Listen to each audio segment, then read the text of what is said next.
In the sun-scorched deserts of Arizona, history has been written in more than just dust and stone.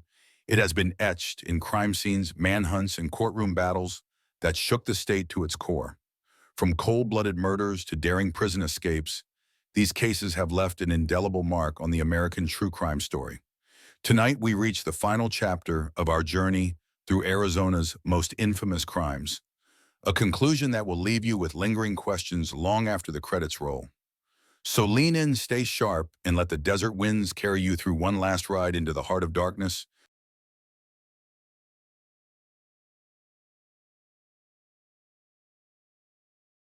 Ricky Rodriguez was born on January 25, 1975, on the island of Tenerife in the Canary Archipelago.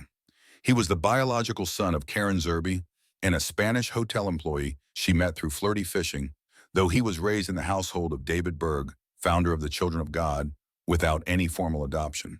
In January 1982, the group published a 700-page manual titled The Story of Davidito, detailing his daily care and featuring 12 photographs of Ricky in sexualized play with his governesses, notably Sarah Kelly.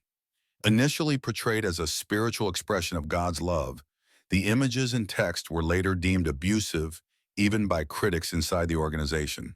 Amid mounting backlash, the manual was withdrawn, heavily redacted, and ultimately destroyed.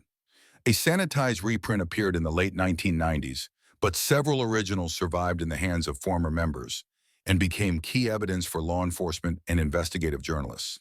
By 1994, public debate raged over the extent of Ricky's childhood experiences. In an interview with researcher David Milliken, Ricky acknowledged that outsiders blew up the sexual content beyond what he personally recalled. Yet Milliken argued that under any legal definition, the women involved would be guilty of child abuse. Around the same time, the family funded psychologist Lawrence Lilliston to evaluate Ricky. Lilliston's report described him as a bright, well-adjusted young man and disputed claims of active molestation. However, a British judge later dismissed Lilliston's testimony as superficial and lacking academic credibility, noting that it skirted critical examination of the group's history. After leaving the group in 2001, Ricky married Alicia Munimo, who had left with him. In September 2004, following their separation, he relocated to Tucson, Arizona to work as an electrician and to search for his mother, whose whereabouts remained secret even to him. On January 7, 2005, Ricky recorded a chilling video message in which he loaded magazines and sharpened a knife while declaring, "It's not a want. It's a need for justice and revenge." He saw himself as a vigilante avenging children like himself who had suffered sexual abuse. The next day, Ricky lured Angela Smith, a former associate of his mother and participant in his childhood abuse, to his Tucson apartment, where he stabbed her to death. He then drove approximately 150 miles west into Blythe, California, parked in a deserted lot, and fatally shot himself in the head. In his final recordings, Ricky vowed that if he could not bring his mother to justice in life, he would hunt her in the next. The video and his suicide left behind a stark testament to a man consumed by trauma and driven to a violent last act. Following Berg's death in 1994, Karen Zerbe assumed leadership of the Family International. Critics like reporter Don Lattin documented a pattern of second-generation suicides and alleged cover-ups of abuse, while current members insisted such stories were exaggerated. The organization maintains that statutory limitations and shifting identities have blocked legal accountability for past abuses. Spokeswoman Claire Borowick has repeatedly declined to disclose Zerbe's location, insisting only that she remains present in her writings. With no criminal charges ever filed against Zerbe or other leaders, the case highlights the challenges victims face when institutions shield perpetrators behind doctrines and dense legal barriers. Ricky Rodriguez's life and death pose an enduring question when faith becomes a tool for exploitation. How can justice and healing ever prevail for those left wounded in its name?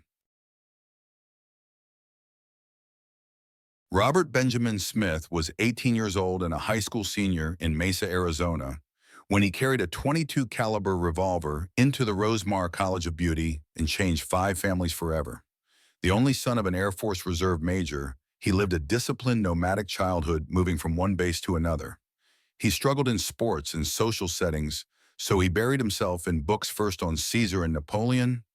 Then, after President Kennedy's assassination in 1963, into darker biographies of assassins and outlaws. Classmates respected his intelligence enough to elect him to student council, but none suspected the storm gathering behind his shy, awkward exterior. In the summer of 1966, the nation watched in horror as a Chicago killer slaughtered 8 nurses in one night, and a sniper in Texas brought a university tower under carnage. For Smith, these headlines were not warnings, but invitations. He devoured news reports and true crime magazines, fantasizing about the headlines he, too, might inspire. At home, he toyed with plastic sandwich bags meant to suffocate victims, piled up nylon cord in his room, and practiced tying knots in preparation for a nightmare of his own design. Shortly after dawn on Saturday, November 12, 1966, Smith packed a brown paper bag with 2 hunting knives, rubber gloves, 200 feet of nylon cord, and his revolver. He walked 1.5 miles to the beauty school, rehearsing his plan in a mind calibrated for infamy. When the salon opened, its 5 beauticians and 2 unsuspecting customers paid him little notice until he fired 1 shot into a mirror. Panic snapped through the room. He ordered everyone into the cramped back room and told them to lie face down in a circle, heads at the center, like the spokes of a wheel. A student began to pray in a soft voice. Smith snarled that he minded, then pulled the trigger 3 times before her prayer was silenced. One by one, he trained his revolver on each head, Glenda Carter, Carol Farmer, Mary Olson, and Joyce Sellers, executing them with chilling calm. Little Deborah Sellers, only 3 years old, squirmed under her mother's body, so he plunged a knife into her back. Joyce's final act of love shielded her 3-month-old daughter, Tamara Lynn, leaving the infant alive beneath her mother's body. Beautician Benita Sue Harris, struck twice, lay motionless until police sirens wailed. Smith walked out the door laughing. He held up the bag and told arriving officers, "I shot some people. They're in there." He offered no resistance and even reconstructed his crime for detectives thrilled by every detail. His only motive, he declared, was to make a name for himself. "I wanted people to know who I was," he said, eyes bright with pride rather than regret. During his trial, psychiatrists noted that Smith's fantasies of control and power had metastasized into a God complex. He believed himself destined to rule an ambition distorted by decades of teasing and isolation. A court-appointed expert diagnosed him with schizophrenia, emphasizing how he felt superior to others and almost wholly without empathy, even for his own family. His parents, traumatized by their son's betrayal, tearfully testified that they had no idea their boy harbored such darkness.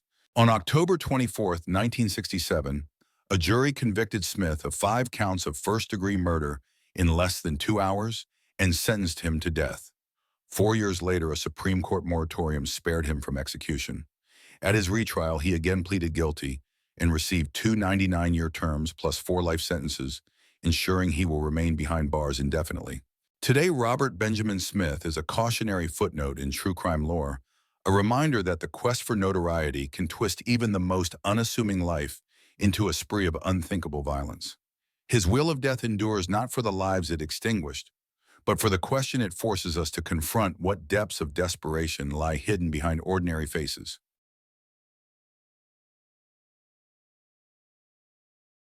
In the spring of 1972, 24-year-old Robert Henry Mormon abducted an 8-year-old girl at gunpoint in Flagstaff, Arizona.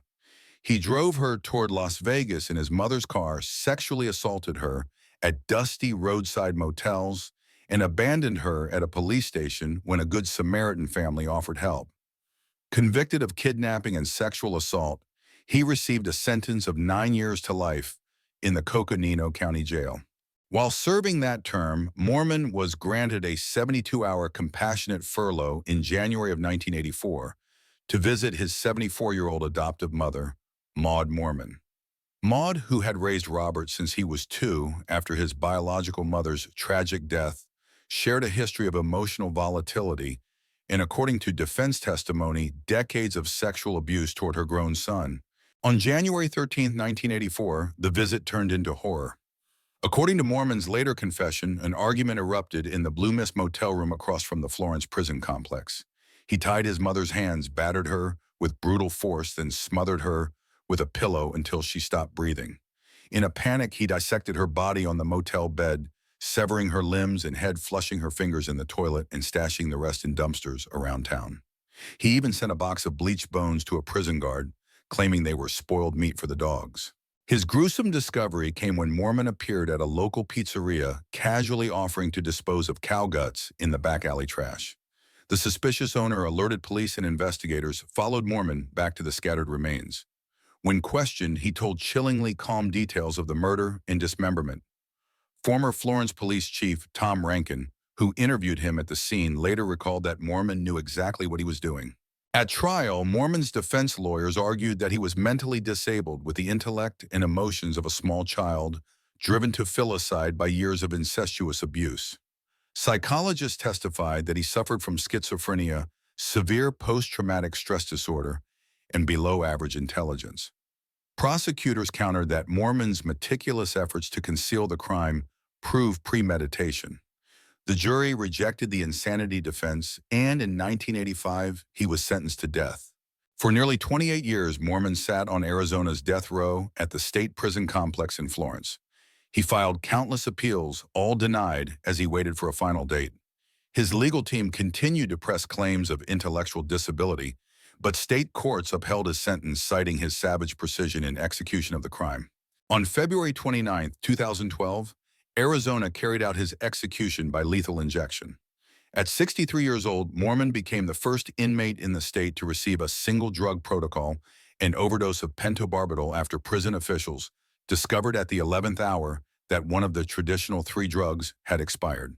Inmates typically received 7 days' notice of their protocol. Mormon learned of the change only 2 days before his death. Witnesses described a tense 10-minute process. At 10:23 a.m., the execution team administered the barbiturate. Mormon writhed on the gurney, his eyes open, head rocking as the drug coursed through his veins. At 10:33 a.m., Corrections Director Charles Ryan pronounced the execution complete. Moments before Mormon offered his final words, "I hope this brings closure and they can start healing now. I just hope they will forgive me in time." He apologized both to his relatives and to the family of his original 8-year-old victim. He told a prison deacon that he would repeat Jesus' name in my heart as he died. Robert Mormon's journey from a troubled foster child to a death row inmate, executed for the most chilling of family murders, poses unsettling questions about the intersection of mental illness abuse and criminal responsibility. His case led Arizona to end the practice of compassionate furloughs and spurred debate over single drug executions. Yet it also reminds us how early trauma left unaddressed can erupt into unspeakable violence, and how the justice system wrestles with compassion, accountability, and the depths of human depravity. Robert Leroy Spangler was 45 years old and working as a manager in a camera and instruments division when he walked into his Littleton, Colorado home on the morning of December 30th, 1978. His wife, Nancy, was 45, and their 2 children, Susan, age 15, and David, age 17, were the picture of a suburban family. Across town, neighbors thought of him as a devoted husband, a former high school athlete turned corporate man who also did public relations work for nonprofits and even spun records as a part-time disc jockey. No one suspected he was plotting a perfect crime. Beneath that ordinary facade lay a man increasingly dissatisfied with domestic life. Raised in Ames, Iowa, the son of a respected civil engineer, Spangler learned discipline from an early age, moving with his family as his father's career advanced. He grew into a charismatic figure who loved hiking the Grand Canyon and regaled friends with stories of his outdoor adventures. At home, however, tension simmered. He confided to close friends that his marriage to Nancy felt suffocating, that he longed for a fresh start with someone new. On that December morning, Spangler lured Nancy into the unfinished basement with a promise of a surprise. There, he removed a .38 caliber handgun from a brown paper bag and shot her once in the head. He then climbed the stairs and entered the bedrooms of his children. He fired a single round into Susan's pillow and watched her slump silently. When David refused to die quickly, he pressed a pillow over David's face until the boy's last breath escaped. Back in the basement, he placed his wife's hand on the weapon left, a typewritten note signed only with her initial, and staged the scene to look like a tragic murder-suicide. Within hours, deputies from the Arapahoe County Sheriff's Office arrived. Spangler told them he had returned from work and found his family already dead.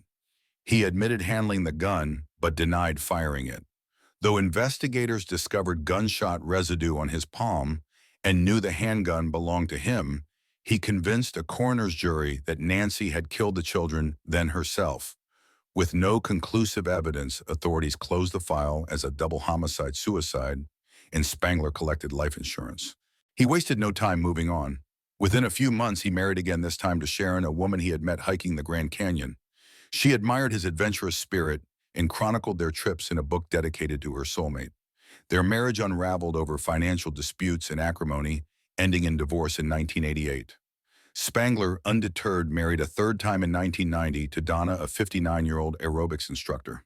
They two hiked together until a morning in April 1993, when Spangler claimed Donna slipped from a trail overlook and plummeted 140 feet to her death. Park rangers ruled it an accident. Spangler appeared on television as a grieving widower, warning others about the canyon's dangers. For years, his secret stayed buried. Then came an improbable breakthrough. In January 1999, investigators from the National Park Service Regional Sheriff's Offices and the FBI's Behavioral Analysis Unit realized the family death case in Colorado and the canyon tragedy in Arizona had eerie similarities. They cataloged Spangler's changing stories, his pattern of insurance payouts, and his uncanny ability to turn tragedy to profit. Confronted with a mountain of circumstantial clues, but little physical evidence, they needed a confession. When Spangler learned in late 2000 that brain cancer would soon claim his life, he invited interrogators into his home. With surprising calm, he admitted shooting Nancy and their children in 1978 and pushing Donna to her death in 1993. He claimed he had felt a singular focus when committing each act, coldly determined to free himself from relationships he deemed burdensome. Charged in Colorado with first-degree murder, he faced the chilling weight of his own confession. Prosecutors also sought to indict him in federal court for the Grand Canyon death as insurance fraud and homicide. Psychological experts testified that Spangler exhibited traits of narcissistic entitlement, viewing his loved ones as obstacles to his own happiness. He planned meticulously framed scenes with typewritten notes and toyed with polygraph examiners until his cancer diagnosis made silence impossible. Robert Spangler died days before a jury could render its verdict, leaving his final confession as a grim coda to a life built on deception and violence. His story forces us to ask how many carefully staged tragedies evade justice until fate itself intervenes. And in the quiet aftermath, what echoes linger in the Grand Canyon's vast silence, testimony to a man who saw murder as the ultimate escape. Samuel Villegas Lopez was only 24 years old when he was arrested, a young man with no steady job and no clear direction in life. His childhood had been defined by instability. Born into poverty, he grew up in an environment of neglect and abuse, often left to fend for himself. At times, he had nowhere to sleep and spent nights in cemeteries curled up against cold stone markers, as though the dead were his only companions. He dropped out of school in the 9th grade and soon fell into a dangerous addiction to inhalants. Paint sniffing, as he later admitted, would sometimes erase entire days from his memory. To the people in his neighborhood, he was quiet and unremarkable, a young man who blended into the background. Nothing about his appearance or demeanor seemed to foreshadow the violence he would one day unleash. The path to his crimes remains difficult to untangle. Lopez's early years left him scarred both emotionally and psychologically. Living in poverty, battling addiction, and carrying the weight of unhealed trauma, he grew more unstable with time. There were no outward signs of careful planning, but there was an unmistakable escalation in his behavior. Inhalant abuse is known to damage the brain, impairing judgment and increasing aggression. Combined with years of neglect and isolation, it created a volatile mixture. Whether he was driven by rage, confusion, or a need for control, the result would be devastating.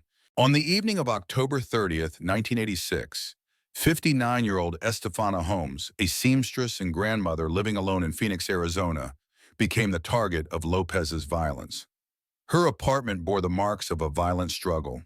She had been attacked with shocking brutality, bound, silenced, and stabbed repeatedly. Investigators later confirmed that there was no known connection between Lopez and Miss Holmes.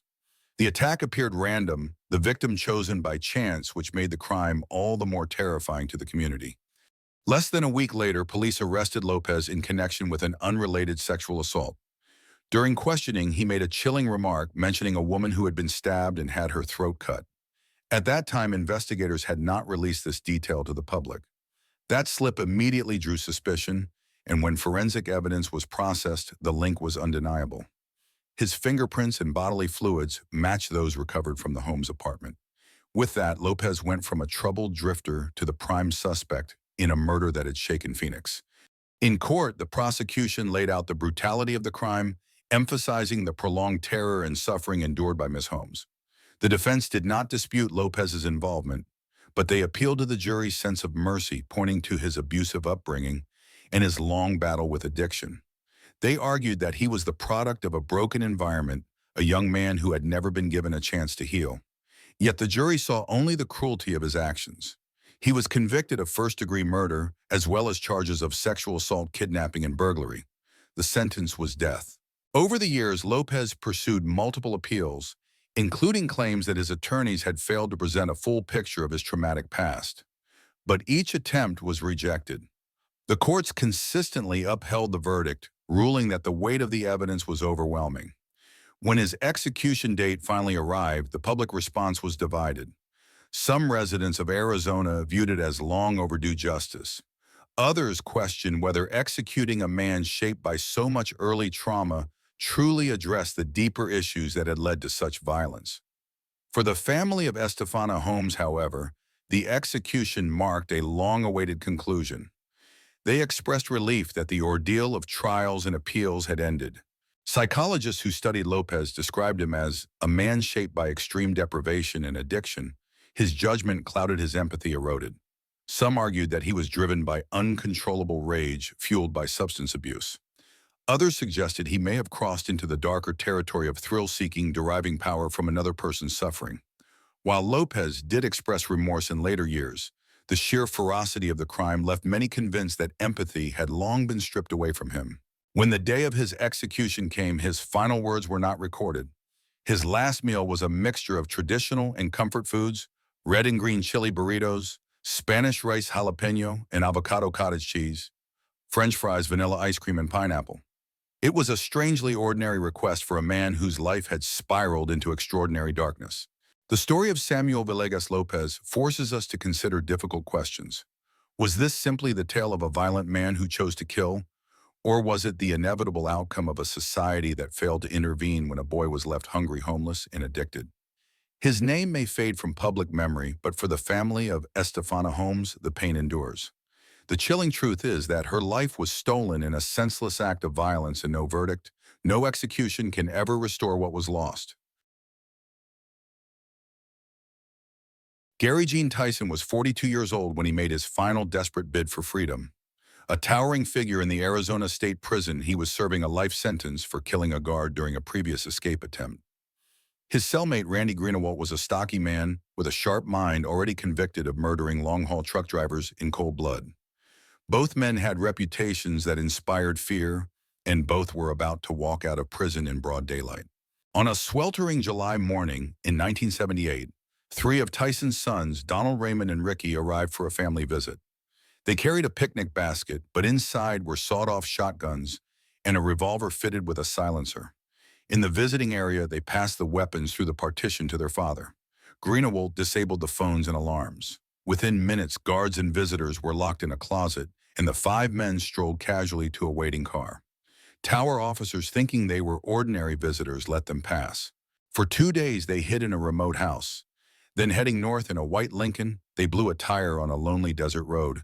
When Marine Sergeant John Lyons stopped to help, he had his wife Donelda, their toddler son Christopher, and teenage niece Teresa Tison with him. The family's kindness was met with betrayal. The fugitives forced them into the car, stole their belongings, and according to later testimony, gunned them down in the desert. Teresa was wounded and left to die. Searchers found her body days later. The gang kept moving. In Colorado, a honeymooning couple vanished along with their van. Authorities believed they were murdered, though their bodies were never recovered.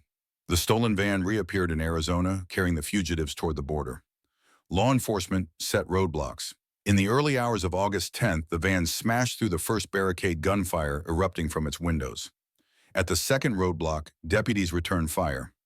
Donald Tison was killed instantly. The van skidded into a ditch, and Greenawalt, Raymond, and Ricky surrendered without a word. But Gary Tison was gone. What followed was one of the largest manhunts in Arizona history. More than 200 officers searched the Papago Indian Reservation, scouring washes, canyons, and thick brush. Tison had vowed never to be taken alive. For nearly 2 weeks, he evaded capture in the brutal summer heat, armed and on the move. Investigators believed he was within a 25-mile search area, but the terrain gave him cover. The legal reckoning for the captured men was swift. The surviving Tison brothers were tried for capital murder under Arizona's felony murder rule, which allowed a death sentence for major participants in a felony that resulted in death even if they hadn't pulled the trigger. Prosecutors proved aggravating factors, grave risk to others, pecuniary gain, and the especially cruel nature of the killings.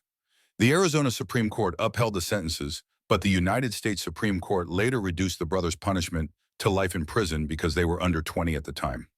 Greenawalt, however, remained on death row and was executed in 1997. Gary Tison's fate was different. On August 23rd, a chemical plant worker near the village of Chuichu noticed a foul odor coming from dense brush. Hidden in a shallow wash lay Tison's decomposed body, just half a mile from the site of the shootout that had killed his son. The coroner determined he had been dead for more than a week, likely from heat stroke and dehydration. In the end, the man who had sworn he would never be taken alive died alone within sight of shelter. The Tison-Greenawalt escape left 8 people dead in just over 2 weeks, a trail of violence that stretched from Arizona to Colorado.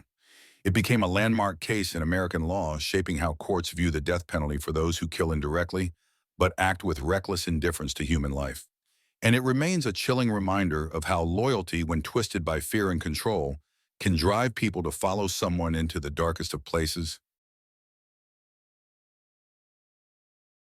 Richard Dale Stokely was 38 years old and working as a stunt performer in Old West reenactments at a 4th of July weekend fair near Alfreda, Arizona, when he crossed paths with 2 teenage girls camping with friends on the night of July 7, 1991. His accomplice, Randy Braziel, was 20 years old, known locally for dating one of the victim's older sisters. Both men blended easily into the festival's bustle, Stokely in his period costume, Braziel sharing jokes and drinks, until they vanished into the desert with their prey. Despite the pageantry of parades and firework displays, each man carried unspoken tensions. Stokely, a former high school athlete turned part-time disc jockey and public relations manager, had no criminal record and was regarded by neighbors as friendly but restless. Braziel, meanwhile, had recently moved home after a brief stint working on his father's ranch and was eager to prove himself brave among his peers. That holiday weekend, under the shimmering stars, opportunity and impulse intertwined.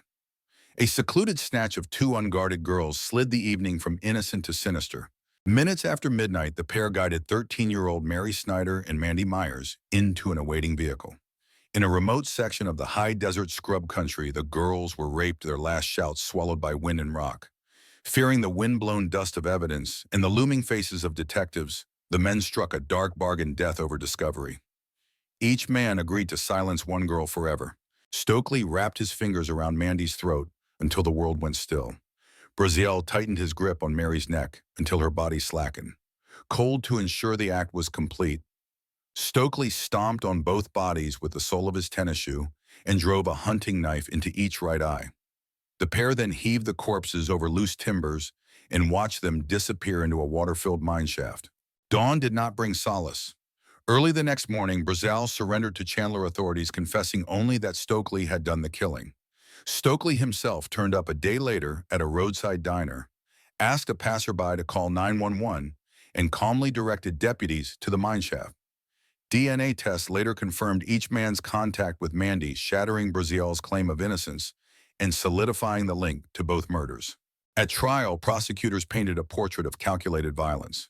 Records showed the men followed the girls from the fairground, discussed silencing them if caught, and prepared tools of death in advance.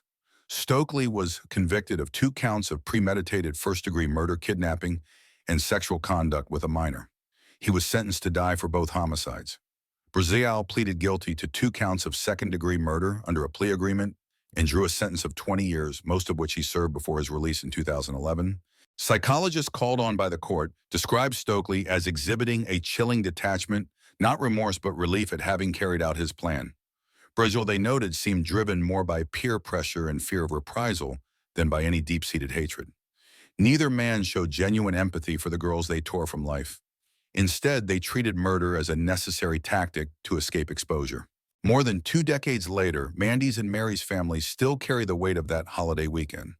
Their community remodeled the fairgrounds with a memorial garden where once laughter rang. In each July, a single white rose is placed atop the mineshaft entrance as a reminder that evil can hide in plain sight, ready to shatter the ordinary. In the end, 2 young lives were stolen beneath a sky ablaze with fireworks and absence more brutal than any spectacle could conceal. What began as a summer celebration became an enduring testament to the darkness that can lurk behind a friendly smile. Robert Charles Towery was 47 years old when the state of Arizona carried out his execution. Born in July of 1964, he grew up in a turbulent environment marked by instability and abuse. Friends and family would later describe a young man who was intelligent and capable, but whose life was shaped by poor choices, substance abuse, and a tendency to drift toward dangerous company.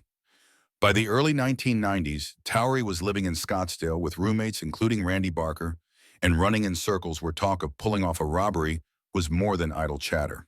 The man they targeted was Mark Jones, a 68-year-old philanthropist living in the affluent community of Paradise Valley. Jones had a transplanted heart, was known for his generosity, and had even lent Towery money in the past. On the night of September 4th, 1991, Towery and Barker put their plan into action. They took a taxi to Jones's home, claiming their car had broken down, and were welcomed inside. Barker pretended to make a phone call while Towery opened a briefcase containing a pistol, gloves, plastic ties, handcuffs, and a large veterinary syringe filled with what he said would make Jones sleep. Jones, trusting Towery, allowed himself to be handcuffed. Towery and Barker moved through the house, taking cash, jewelry, electronics, and loading them into Jones's Lincoln. They also found $1,000 in a desk drawer. Before leaving, they led Jones to the master bedroom. Towery offered him a choice: be tied up or be given something to make him sleep. Jones chose the latter. Towery injected him with battery acid, a substance that would not sedate but harm. When Jones pretended to sleep, Towery fashioned a noose from plastic ties and strangled him. Unsure if he was dead, Towery repeated the act until there was no movement. They drove away in Jones's car, transferred the stolen goods to their home, and abandoned the vehicle in a parking lot. A security guard saw them and later identified Towery. The next morning, concerned friends from Jones's golf club found his body. The crime scene told a story of betrayal and calculated violence. The investigation moved quickly. A tip to the silent witness program led police to Towery and Barker. Some of Jones's property was recovered from their residence. Barker agreed to testify against Towery in exchange for a reduced charge of second-degree murder and a 10-year sentence. His testimony became the backbone of the prosecution's case. At trial in August of 1992, the jury heard Barker's account corroborated in part by other witnesses. Towery took the stand in his own defense, offering an alibi and claiming Barker acted alone. The jury was unconvinced. They found him guilty of felony murder, armed robbery, burglary, kidnapping, theft, and attempted theft. The judge sentenced him to death for the murder and to concurrent prison terms for the other charges, citing aggravating factors, prior violent convictions, the expectation of financial gain, and the especially cruel nature of the killing. Over the next 2 decades, Towery's attorneys pursued appeals challenging both the conviction and Arizona's execution protocols. They argued that his troubled upbringing and history of abuse, along with a diagnosis of post-traumatic stress disorder, should have been weighed more heavily. They also raised concerns about the state's use of certain sedatives and the invasive placement of execution catheters. None of these efforts stopped the sentence. On March 8, 2012, after a final meeting with his lawyers and family, Towery was led into the execution chamber at the prison in Florence. He apologized to the Jones family and to his own, saying his life had been mistake after mistake. Looking at his sister, nephew, and a friend, he said, "I love my family," and wept.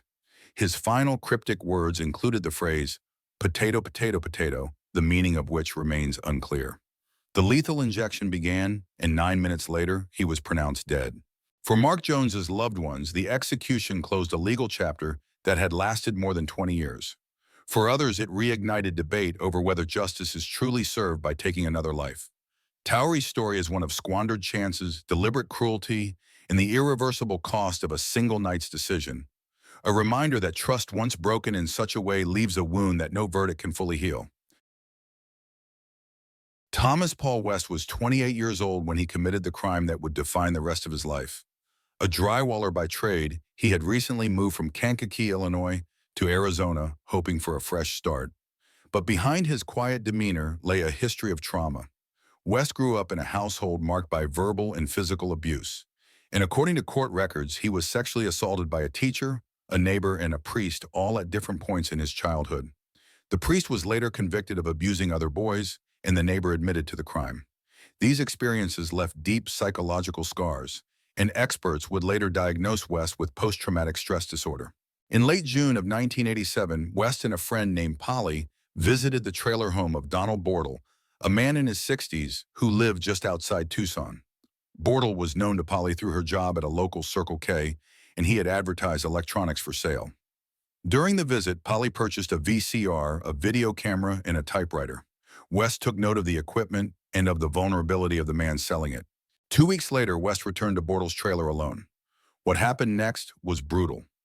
West tied Bortle's hands and feet with a vacuum cleaner cord and lamp wire gagged him and beat him repeatedly in the head with a blunt object. Then he stole Bortle's car and loaded it with electronics, driving to Phoenix with the intent to sell the stolen goods. He told multiple friends about the attack, describing how he had beat the old man up and thrown him in a closet. One friend, disturbed by the confession, contacted the Pima County Sheriff's Office. On July 17th, deputies entered Bortle's trailer and found his decomposing body in a bedroom closet. His hands and feet were still bound, and the medical examiner concluded he had died from blunt force trauma to the head. The condition of the body suggested he had been dead for 5 days. West fled Arizona and was arrested in Hodgkins, Illinois, during a traffic stop. He had no identification, but when police ran his name, they discovered he was wanted for murder. In the car were boxes of electronics later confirmed to be Bortle's. West was extradited to Arizona, where he faced charges of first-degree felony murder, second-degree burglary, and theft. The trial began in March of 1988. Prosecutors presented evidence of West's prior violent convictions and argued that the murder was committed for financial gain. The jury found him guilty, and in August of that year, West was sentenced to death.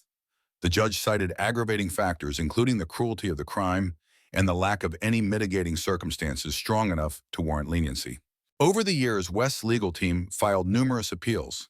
They argued that his trial attorneys had been ineffective and that his PTSD diagnosis should have been considered during sentencing. They also challenged Arizona's lethal injection protocol, citing concerns over the use of sedatives and the placement of catheters in the femoral vein, a method they claimed was painful and unnecessary.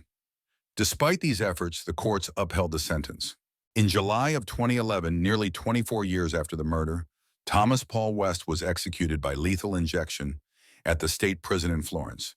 He declined a last meal and chose not to speak any final words. Witnesses described the execution as quiet. West signaled a peace sign to his attorneys before closing his eyes for the last time. During a clemency hearing days before the execution, West apologized to Bortle's son, saying, "As ridiculous as it was and as hollow as it sounds, I really am sorry for your loss." But David Bortle was unmoved. "Mr. West is now begging for mercy," he said. "But he showed my dad no mercy at all. He spoke of the years his father missed the birth and lives of 7 grandchildren and said that West had stolen those moments from their family." Psychologists testified that West's violent outburst may have been triggered by a startle response, a symptom of PTSD. They described a man shaped by trauma addiction and emotional instability. But the prosecution countered that Bortle had not fought back, that the attack was one-sided and deliberate. In the end, the state of Arizona carried out the sentence. West became the 91st person executed in the state since the death penalty was reinstated. His story is one of pain, violence, and irreversible choices, a reminder that behind every crime lies a complex human history, but also a trail of devastation. And as the curtain closed on Thomas Paul West's life, one question lingered. Can a lifetime of suffering ever justify a moment of brutality?